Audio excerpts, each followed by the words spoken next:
Abituriyentlərə MİQ və sertifikasiya imtahanına hazırlaşan müəllimlərimizə dəstək məqsədi ilə dərs izahlarımız davam edir. Videonun başlığından məlum olduğu kimi, bu video izahımızda Misir, Şumer, Hun, Çin, Hindistan 5 mövzu tək izahda, tək videoda sizə təqdim edəcəm. Gəlin birinci Misirdən başlayaq. Burada müəllimlər üçün xüsusi qeydlərim olacaq. Müəllimlərimiz də həmin o qeydləri dəftərlərinə qeyd edə bilərlər. Həm abituriyentlər, həm də müəllimlərimiz üçün keçərlidir buradakı izahlar. İlk öncə Misirdən başlayırıq. Gördüyünüz kimi, Misirin eradan əvvəl 4-cü minilliyindən eradan əvvəl 1-ci əsrinə qədər olan tarixindən danışacağıq. Misirin təbiətindən sizə məlumat verim. Misir Afrikanın şimal-şərqində yerləşir. Nilin ətrafında meydana gəlibdir. Misiri Herodot Nilin tövhəsi adlandırırdı. Digər tarixçilər isə Misiri qara torpaq adlandırırdılar. Misirdə Nil çayı tez-tez daşqınlara məruz qoyduğu üçün təbiəti həmən o daşqınların qarşısını almaq üçün dambalardan, bəndlərdən, torpaq bəndlərdən istifadə olunurdu. Həmçinin quraqlıq dövrlərində əkinçilikdə süni suvarmadan istifadə etmək üçün, suyu yuxarı hissələrə qaldırmaq üçün şadufdan da istifadə olunurdu. Şaduf isə demək suvarma qurğusu hesab olunur. Misirdə təbiətin ən böyük töhfələrindən biri də orada bol-bol papirus bitkisinin bitməsi idi. Papirus bitkisindən hansı məqsədlərdən istifadə olunurdu? İstər evlərin damlarını örtmək üçün, istər qayıq hazırlamaq üçün və ən əsası da heroqlif yazıları üzərinə yazmaq üçün papirusdan istifadə olunurdu. Misirdə dövlətin yaranmasından əvvəlki dövrdə 40-a yaxın nom mövcud idi. Müəllimlərimiz isə bunu qeyd eləsin. 40-a yaxın kiçik dövlət. Demək, artıq nom ifadəsi kiçik dövlət anlayışı ilə əvəz olunub. Bax, bu anlayış müəllimlər üçün keçərlidir. Həmən bax bu nomlar, kiçik dövlətlər arasında müharibələr gedir. Bu müharibələr nəticəsində isə Misirdə eradan əvvəl 4-cü minilliyin ikinci yarısında yuxarı və aşağı Misir padşahlıqları meydana gəlir. Yuxarı Misir yerləşirdi cənubda, aşağı Misir yerləşirdi şimalda. Onlar da vahid Misir dövləti yaratmaq uğrunda müharibə aparır. Həmən bu müharibənin nəticəsində eradan əvvəl 4-cü minilliyin sonunda Mina tərəfindən vahid Misir dövlətinin əsası qoyulur. Mina vahid Misir dövlətini yaratdı. Vahid Misir dövlətinin paytaxtı oldu Memfis şəhəri. Eradan əvvəl 2-ci minillikdə isə paytaxt köçürülür Fif şəhərinə. Demək, 4-cü minillikdən 2-ci minilliyə kimi Memfis, 2-ci minillikdən etibarən Fif şəhəri olduğu paytaxt. Misiri ölkənin başında duran Firon idarə edirdi. Firon qeyri-məhdud hakimiyyətə malik şəxsdir. Misirdə hakimiyyət atadan oğula və ya qardaşdan qardaşa irsi şəkildə keçirdi. Quldar monarxiya dövlətidir. Qul əməyindən geniş şəkildə istifadə olunurdu. Misirdə Firon qeyri-məhdud hakimiyyətə malik oldu. Çünki ordunun baş komandanıdır, qanunverici şəxsdir, idarəçilik onun əlində cəmləşirdi. Firona isə köməklik eləyir çatilər. Çati ali məmurdur. Firon adətən onu öz oğlanlarından təyin eləyirdi. Onun köməkçiləri idi. Çatinin Firon köməkçisi olduğunu qeyd elədik. Həmçinin Misirdə idarəçilikdə kahinlər də təmsil olunurdu ki, kahinlər əhali arasında təbliğat aparmaqla, Fironu ucaltmaqla məşğul idilər. Din adamlarıdır təbii ki onlar və Fironu günəşin oğlu adlandırırdılar. Misirdə sosial təbəqələrdən biri isə qullardır. Qullar əhali arasında canlı ölülər adlanır. Bütün gündəlik işlərdə, təsərrüfat həyatında, piramidaların tikintisində qullardan istifadə olunurdu. Qullar adətən Misirə apardığı müharibələr nəticəsində xarici ölkələrdən gətirilirdi. Misirdə həmçinin kiçiklər də var idi. Kiçiklər isə əkinçilik, maldarlıqla məşğul olan, təsərrüfatda çalışan azad insanlardır. Onlar da kiçiklər adlandırırdılar. Misirin sizə ən qüdrətli dövründən danışım, eradan əvvəl 2-ci minillikdən. Misirdə bizim haqqında danışacağımız 3 dənə Firon var. Həmən bax bu 3 Firondan birincisi 1-ci Tutmosdur. Misirdə 1-ci Tutmosun dövründən etibarən başlayıblar işğalçı yürüşlərə. Nəticədə də gördüyünüz kimi Fələstin, Suriya və Nubiya əraziləri tabe edilibdir. Misirin sərhədləri ilk dəfə şimalda Fərat çayına qədər gedib çatıbdır. 3-cü Tutmosun dövründə isə 1-ci Tutmosun dövründə olduğu kimi işğalçı yürüşlər davam elətdirilir. Misirin ön Asiyada mövqeyinin zəiflədiyini görən Firon hücumlar təşkil eləyərək yenidən Fələstin, Finikiya və Suriya üzərində Misir hakimiyyətini bərpa edir. Və 3-cü Tutmosun dövründən etibarən canişinlik idarə etmə sistemi formalaşdırılır. Yəni, işğal elədikləri, tutduğu əraziləri canişinlər vasitəsilə idarə edirdi 3-cü Tutmos. Eradan əvvəl 2-ci minilliyin Misir tarixinin ən qüdrətli sonuncu hökmdarı, sonuncu hökmdar deyil, ən qüdrətli sonuncu hökmdarı 2-ci Ramzes olmuşdur. 2-ci Ramzes də eradan əvvəl 13-cü əsrdə hakimiyyətdə olmuş, Suriyanı ələ keçirmək uğrunda Misirin yenidən mövqeyini möhkəmləndirmək uğrunda Anadoludakı Het padşahlığı ilə mübarizə aparır. Hetlərlə apardığı müharibələr nəticəsində uğur əldə edə bilmir hər iki tərəf. Het-heçə ilə nəticələnir döyüş. Nəticədə dünya tarixinin ilk müqaviləsi hesab olunan, ilk yazılı müqaviləsi hesab olunan Kadeş sülhü imzalanır. Kadeş sülhünün şərtlərinə görə Fələstin Finikiya birbaşa Misirə keçir. Suriyanı iki dənə dövlət aralarında bölüşdürür. Şimali Suriya Hetlərdə qalır, Cənubi Suriya Misirdə qalır. Və tərəflər bir-birlərinə söz verirlər ki, gələcəkdə müharibələr zamanı bir-birlərinə qarşılıqlı şəkildə yardım edəcəklər. Bu Kadeşin şərtləri oldu. Kadeş sülhünün imzalanması Ramzesə imkan verir ki, o artıq ölkə daxilində geniş abadlıq, quruculuq işləri aparsın. Nəticədə də Nubiyada özünə 24 metrlik bir heykəl ucaldır. Misirdə Ramzesin vəfatından sonra dövlət zəifləyir, hakimiyyət uğrunda mübarizələr artır. Gördüyünüz kimi eradan əvvəl 1-ci minillikdə Misir əvvəlki qüdrətini itirir. Tez-tez dəyişən sülalələr, dövlətdə baş verən çəkişmələr dövləti zəiflədir. Bu hadisələrin fonunda eradan əvvəl 525-ci ildə Əhəməni hökmdarı Kambiz hücum eləyir Misir üzərinə və Misiri 525-də tabe eləyir. Müəllimlər isə bu döyüşün adını qeyd eləsin, bu isə müəllimlər üçün yazılıbdır. Pelusiya döyüşü baş verir. Pelusiya döyüşü ilə demək Misir tabe edilir və Misirdə yerli sülalələrin hakimiyyətinə son qoyulur. Bax, bu hadisədən sonra. Eradan əvvəl 332-ci ildə isə Makedoniyalı İskəndərin təşkil etdiyi yürüşlər nəticəsində Misir bu dəfə Əhəmənilərin əlindən çıxır, keçir Makedoniyalı İskəndərin imperiyasının idarə elədiyi torpaqların tərkibinə və onlar Makedoniyalı İskəndərə müqavimət göstərmirlər. İskəndəri Firon elan edir, kahinlər İskəndərin oraya yürüşü zamanı. Eradan əvvəl 30-cu ildə isə Roma Respublika dövründə Misiri tabe eləyir. Bu dəfə də Misir Romanın hakimiyyəti altında qalmışdı. İndi keçək Misirin mədəni həyatına. Biz danışdıq ki, Misirdə Fironlar qeyri-məhdud hakimiyyətə malikdir. Onların ölümsüzlüyünü, əbədiliyini isbat eləmək üçün və onların daim ehtiram əlamətini göstərmək üçün xalq tərəfindən onlara eradan əvvəl 3-cü minillikdən etibarən piramidalar tikilirdi. Piramidalar tikilməsi Fironların dediyi adı ilə bağlı idi. Daşdan tikilən ilk piramida Coserə məxsusdur. Bunu müəllimlər qeyd eləsin. Bax, bu bir yenilikdir. Pilləkənli piramida Coser yazılırdı dərsliklərimizdə abituriyentlər üçün. İndi isə o ifadə daşdan tikilən piramida ilə əvəz olunub. Demək, daşdan tikilən ilk piramida Coserə məxsus oldu. Həmçinin də dünya möcüzələrindən biri hesab olunan Xeops ehramı isə ən böyük piramida hesab olunur. 1-ci Tutmosun dövründən etibarən Misirdə Fironlar piramidaların içərisində tikilən sərdabələrdə dəfn olunurdu. İlk dəfə sərdabədə dəfn olunan 1-ci Tutmos olubdu. Ən zəngin sərdabədə dəfn olunan Firon isə olubdu Tutanxamon. Tutanxamon isə demək ən zəngin sərdabədə dəfn olunan Misir Fironu oldu. Və həmçinin Misirdə sfinkslər də tikilirdi. Dəhşətlər atası hesab olunan həmin bax bu heykəllər də piramidaların qarşısında qoyulurdu. Misirdə yazıdan danışası olsaq, dinlərinlə bağlı artıq məlumatınız var.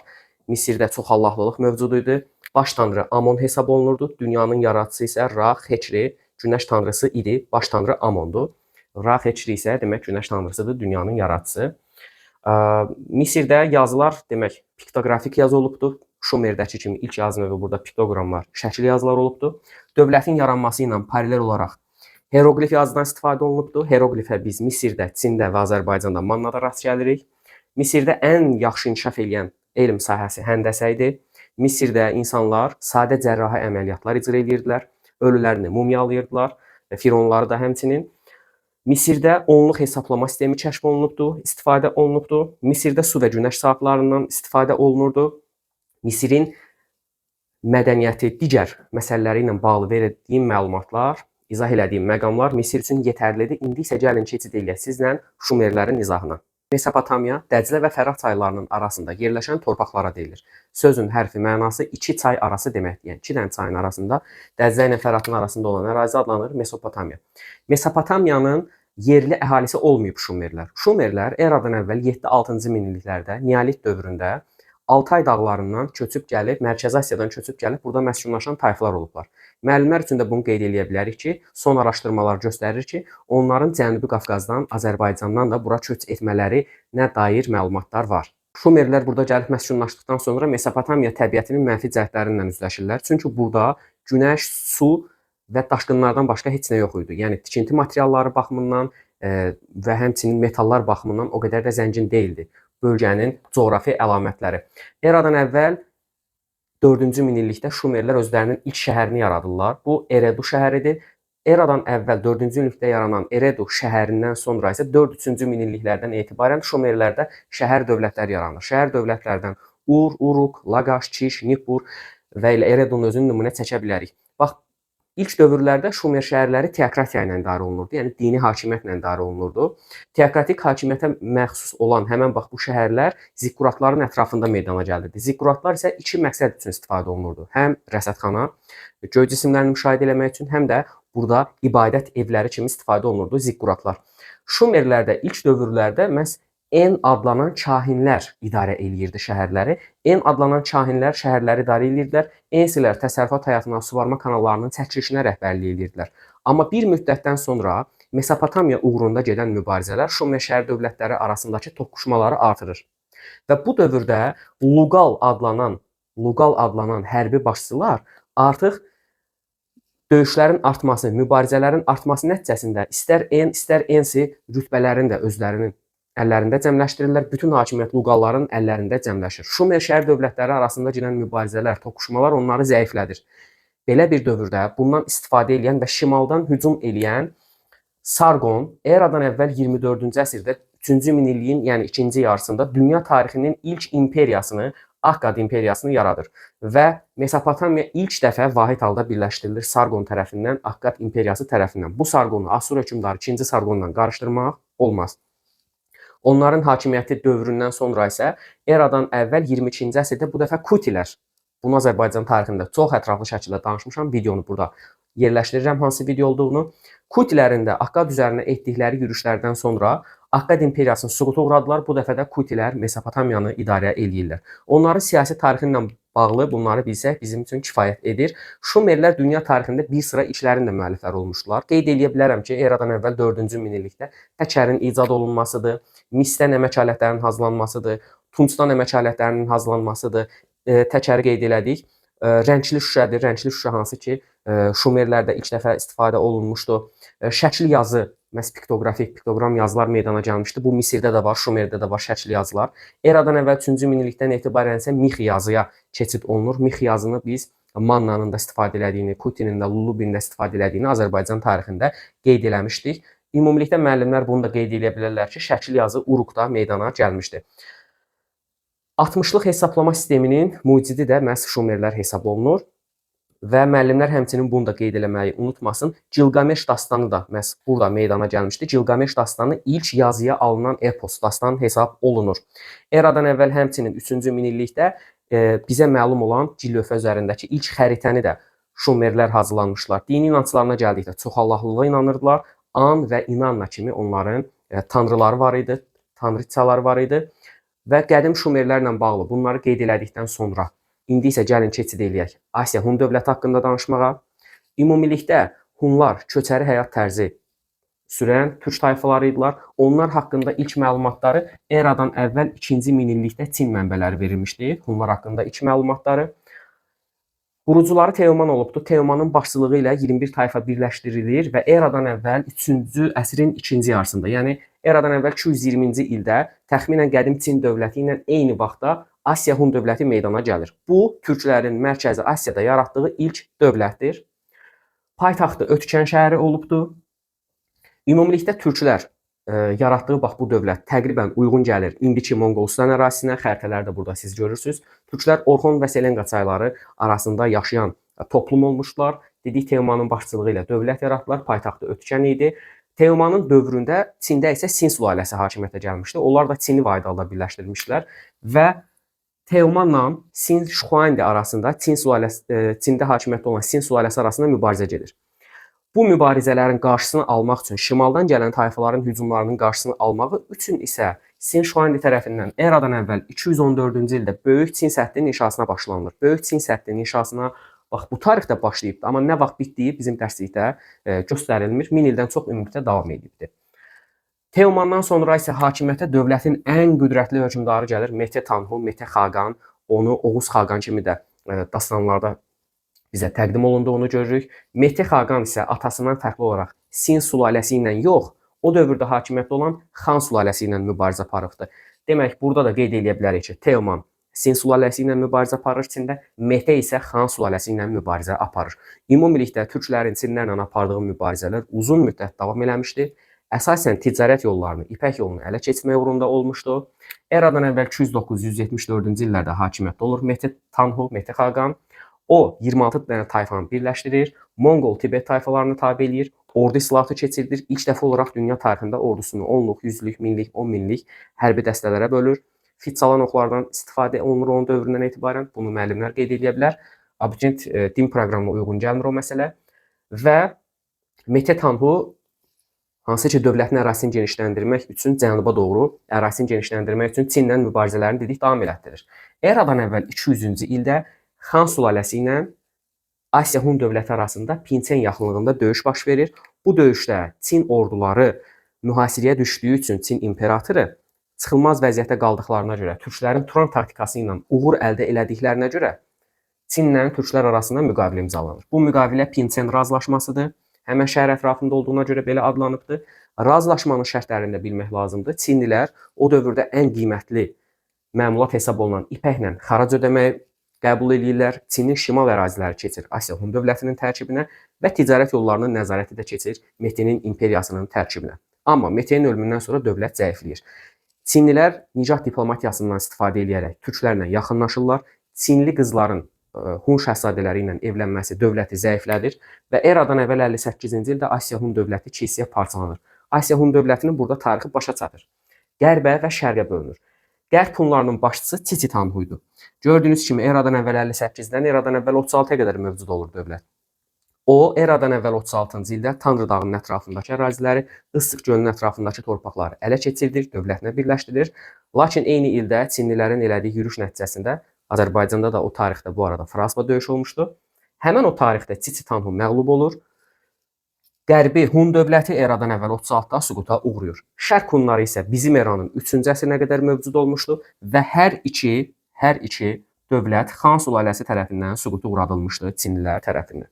Onların mədəni sosial həyatı ilə bağlı danışası olsaq elə bir o qədər də məqam yoxdur. Dövləti el adlandırırdılar və türklər göy tanrıya inanırdılar. Gök tengri deyirlər ona. Onlar demək şamanların tanrı ilə insanlar arasında vasitəçi olduğuna inanırdılar. Bu məlumatları da əldə elədiksə gəlin indi sizə Hindistan və Çin haqqında məlumat verim. Eradan əvvəl 2-ci minillikdə Çində ilk sivilizasiyalar demək meydana gəlmişdi. Eradan əvvəl 6-cı əsrdə isə Çinlilər dəmir emalını öyrənirlər və dəmir emalının inkişaf etməsi hakimiyyət uğrunda mübarizələrə və Çində müstəqil quldar dövlətlərin yaranmasına gətirib çıxardır. Eradan əvvəl 4-cü, 3-cü əsrlərdə isə həmən o müstəqil quldar dövlətlər bir-birləri ilə mübarizə aparırlar. Bu tarixdə vuruşan padşahlıqlar dövrü kimi tanınır. Bu padşahlıqların içərisindən ən qüdrətlisi Sin olur. Sin dövləti Sin Şixuandinin rəhbərliyi ilə Çini eradan əvvəl 221-ci ildə, yəni 3-cü əsrin ikinci yarısında Vaydalda birləşdirir. Hakimiyyətdə olduğu dövr elə Sin Şixuandinin Sin sülaləsinin hakimiyyəti dövrü hesab olunur. Çox qəddar bir hökmdar olubdu. Eradan əvvəl 3-cü əsrin ikinci yarısında Çini birləşdirdikdən sonra bir sıra islahatlar keçirilir, mərkəzi hakimiyyəti möhkəmləndirir. Ölkəni 36 dənə vilayətə bölür, vahid ölçü, çəki, pul sistemi formalaşdırır, hakimiyyətinə qarşı çıxanlara amansız sərt cəza tədbirləri həyata keçirilir. Onun ölümündən sonra isə Çində hakimiyyət dəyişikliyi baş verir. Bu dəfə Sin sülaləsini əvəz eləyir Xan sülaləsi. Eradan əvvəl 206-dan bizim eranın 3-cü əsrin əvvəllərinə qədər hakimiyyətdə olublar. Onların hakimiyyəti dövründə kənd təsərrüfatı inkişaf elətdirilir. Daxildə başqa deyə bilərik ki, onların hakimiyyəti dövründə Çində vahid xalq yaranır. Tək yolunu saldırırlar eradan əvvəl 2-ci əsrdə Xan sülaləsi. Bu onsuz biz bayaqda danışdıq geniş şəkildə. Çinlilərlə türklər arasında daim mübarizəyə səbəb olacaq Uyğurlarda və digər türk dövlətlərində də görəsi İpək yolu uğrundakı mübarizəni. Xarici siyasətdə isə Koreyanı işğal edir, Vyetnamın bir hissəsini ələ keçirdir Xan sülaləsi. Eradan əvvəl 200-cü ildə bayaq danışdıq, Hunlarla Pinçen sazişini imzalayırlar. Təkrar danışmıram. Xan sülaləsinin hakimiyyət dövründə ölkəyə o qədər qul gətirilir ki, həmçinin borcunu ödəyə bilməyən insanları da qula çevirirlər deyə ölkədə qulların sayı həddindən artıq artır. Bu həm kənd təsərrüfatına pis təsir göstərir, həm də ki, çıxışlara, etirazlara səbəb olur. Bunlardan biri Qırmızı Qaşlılar üsyanıdır. Bizim eranın ilk əsrində 18-ci ildə olubdur, yatızdırılıbdır. Fançunun rəhbərliyi ilə 184-cü ildə isə təxminən 20 il davam edən və Xan sülaləsinin devrilməsinə gətirib çıxardan Sarısarıqlar üsyanı olur. Sarsaqlar üsyanına Çan qardaşlar rəhbərlik eləyirdi. Düzü üsyan yatızdırılır. Amma bu Xan sülaləsinin devrilməsinə, tarixdə bir səhifənin bağlanıb yeni bir dövrün açılmasına gətirib çıxardır. Sarsaqlar üsyanı Xan sülaləsini devirdi, quldarlıq quruluşuna son qoyuldu və feodalizm dövrü başladı. Çinin mədəniyyətindən danışası olsaq, Çində istifadə olunan yazı heroqlif yazılardır. Eradan əvvəl 2-ci minillikdə bambukun üzərinə yazılırdı. Həmin o pandaların tükətdiyi bambukun. Çində Xan sülaləsinin dövründə kağız ixtira olunmuşdu. Bundan başqa Çinlilər ilk dəfə təbabət kimi bundan istifadə edirlər. Bizim gündəlik həyatda kimi qəbul etdiyimiz maye olan çayın da ana vətəni Çin olmuşdur. Kompasın ixtirası onların adları ilə bağlıdır. Dəmir emalını danışdıq, eradan əvvəl 6-cı əsrdən istifadə edirdilər. Dağlar və dənizlər haqqında kitab var. Çinin Herodot adlanan Sima Tsyan tərəfindən eradan əvvəlki 1-ci əsr tarixinə aid tarixi qeydlər əsəri var. Çində təlimdən də danışım sizə, Konfutsi təlimindən. Eradan əvvəl 6-cı əsrdə Konfutsi təlimi meydana gəlir ki, həmin bax bu təlimi Sin Şuandinin dövründə qadağan eləyirlər. Amma Xan sülaləsinin dövründə isə Konfutsi təlimi dövlət səviyyəsində tətbiq olunur, təbliğ olunur. Çin tarixindən bağlı bu qədər. Hindistandan danışaq. Hindistan da məhz eradan əvvəl 3-cü minillikdə Mohenjo-daro və Harappa şəhər mədəniyyətləri meydana gəlmişdi. Harappalıların hətta özlərinə məxsus yazıları da olmuşdu.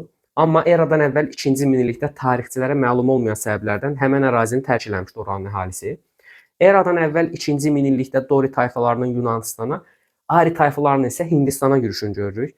Ari tayfalarına racələr başçılıq eləyirdi. Ari tayfalarının Hindistanda məskunlaşması vahid xalqın meydana gəlməsinə gətirib çıxardır. Demək, Çində Xan sülaləsi dövründə 3-cü əsrdə, Hindistanda isə eradan əvvəl 2-ci minilliyin sonunda vahid xalq meydana gəldi. Eradan əvvəl 11-ci əsrdən etibarən dəmir emalını öyrənirlər. Bu arada elə həmən dövrə təsadüf eləyən kasta sistemi yaranır. Dörtlü bir sistem idi. Bu təbəqələşmə idi əhali arasında. Kastalara daxil olmayanlar, yəni demək burada qullar, daha doğrusu toxunulmazlar hesab olunurdu. Qulları isə yad düşmən adlandırırdılar. Hindistanda qullara yad düşmən deyirdilər. Eradan əvvəl 1-ci minillikdə isə artıq Hindistanda dövlətlərin meydana gəlməsinə şahid oluruq. Bir-biri ilə müharibə aparan kiçik dövlətlərin olması, Hindistanda vahid dövlətin olmaması xarici işğalçılara qarşı mübarizəni çətinləşdirir. Bu da eradan əvvəl 6-cı əsrdə Əhəmənilərin bura hücumuna səbəb olur. Hindistanın şimal-qərbini tuturlar. Eradan əvvəl 327-ci ildə isə bu dəfə Makedoniyalı İskəndər Hindistanın şimal-qərbini ələ keçirdir. Amma onun ölümündən sonra burada Makedoniya sülaləsinə qarşı mübarizə başlayır. Bu mübarizəyə yerli əhalinin nümayəndəsi olan Chandragupta rəhbərlik eləyirdi. Chandraguptanın başçılığı ilə Hindistanda Maurya sülaləsi hakimiyyətə gəlir. Hindistan ərazisindəki bəzi əraziləri azad edilir Makedoniya işğalından.